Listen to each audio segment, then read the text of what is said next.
If you're getting hit with a 22-ton front-end loader,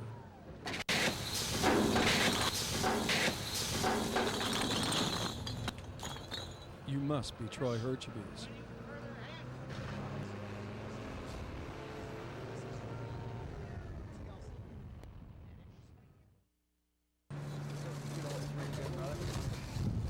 See, I told you. I mean, 22 tons, fourth gear, nothing at all. I didn't feel anything. I had worse with a 50-pound cinder block. That's just crazy. Well, there you go, boy. I mean, what a suit. I mean, I can't believe that. Bear's going to be able to do nothing. I might know the damn thing's going to be hitting me. This was just one of the trials designed to test the strength and durability of the new Mark 7 suit.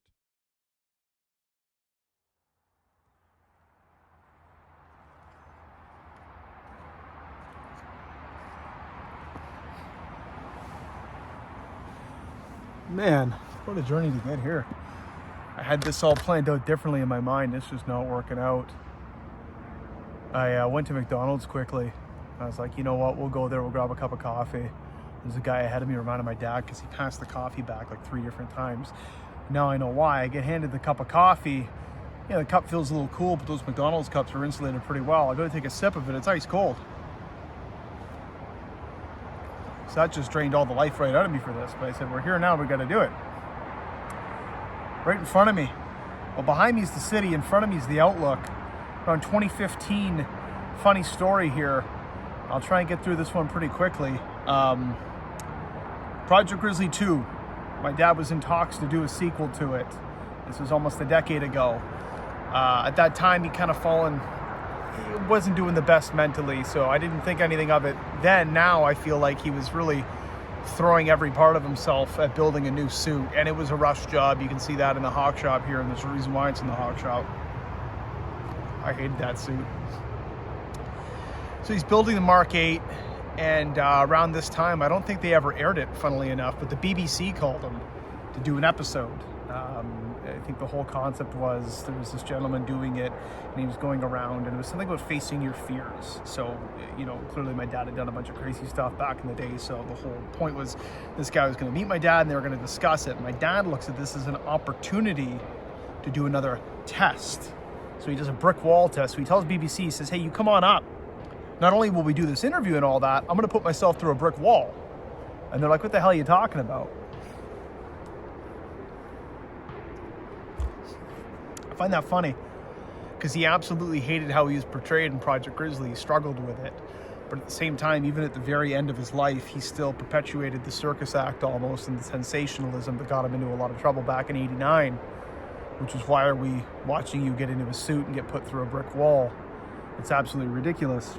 So we rigged, we had a Pontiac Montana. It's like a minivan SUV type thing. So we rigged this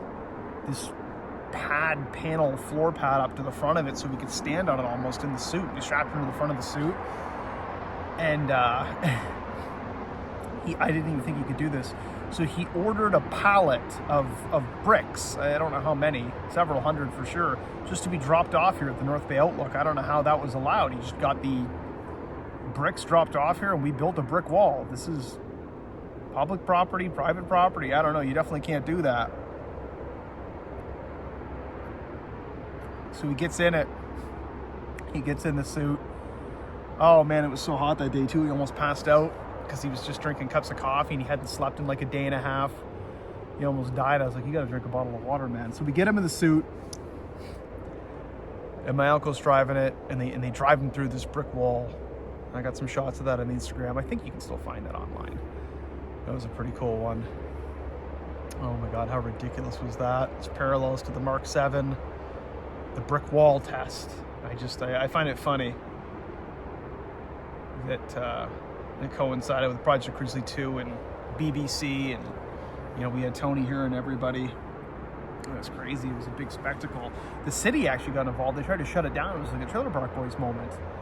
So they right before we were about to do the test, I don't know who it was. I don't think it was a police officer. It was someone else. And they're like, what the hell are you doing? And you got this guy strapped in a big suit of power armor looking stuff on the front of a minivan. They're going to put him through a brick wall. They're like, what's going on here? And he goes, almost like the Trailer Park Boys thing. He goes, the mayor told me I could do it.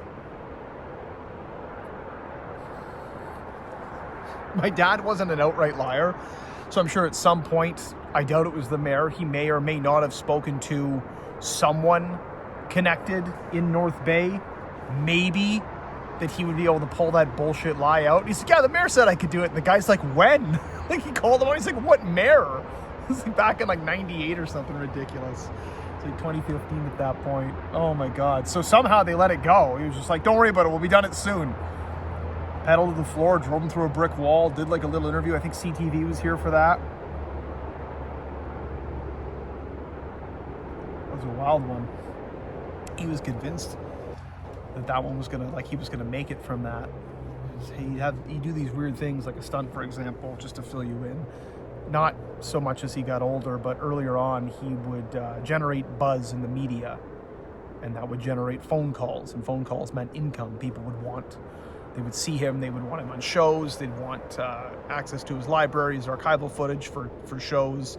They'd come down and film, or come up and film him, rather. There was a lot of stuff that did, especially with the Discovery Channel, you know what I mean? If he did something on the Discovery Channel, it was great that he could pitch that to investors as well. So this was something he was trying to do for Project Grizzly. Just something I was thinking of as I was driving by. It's getting late, I gotta get back to it, but oh man. There's so much more to that story I'm probably not covering, but I want to keep these a little bit shorter. But yeah, just, you know, we dropped some bricks off here at the Outlook.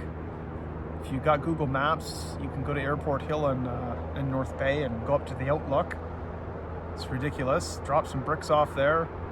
Strapped him up to the front of the van there, put him through a wall. We went back to the lab after we finished off that interview with the BBC. Again, I don't think they ever aired it. I know that was like spirit crushing for my dad. I remember he was on the guy. I don't know what happened, if they couldn't fund the rest of the episode, or I don't know. That was a big deal, though. You know, he was really running out of time at the end, and that would have been a big one for him. I don't think I would have went anywhere, because I think that, you know, those calls were done, but it's weird driving around sometimes, you know, revisiting these places and the kind of the crazy memories that come with it.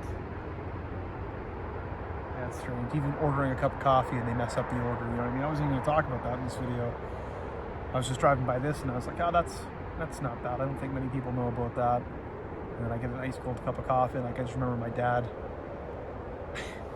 he'd get handed the 3 cream 5 sugar through the window, and he'd open it, he'd do like this really aggressive, like, old man slurp, like, you know what I mean? And he'd always like say something under his breath and like pass it back and like throw that in the mic, love.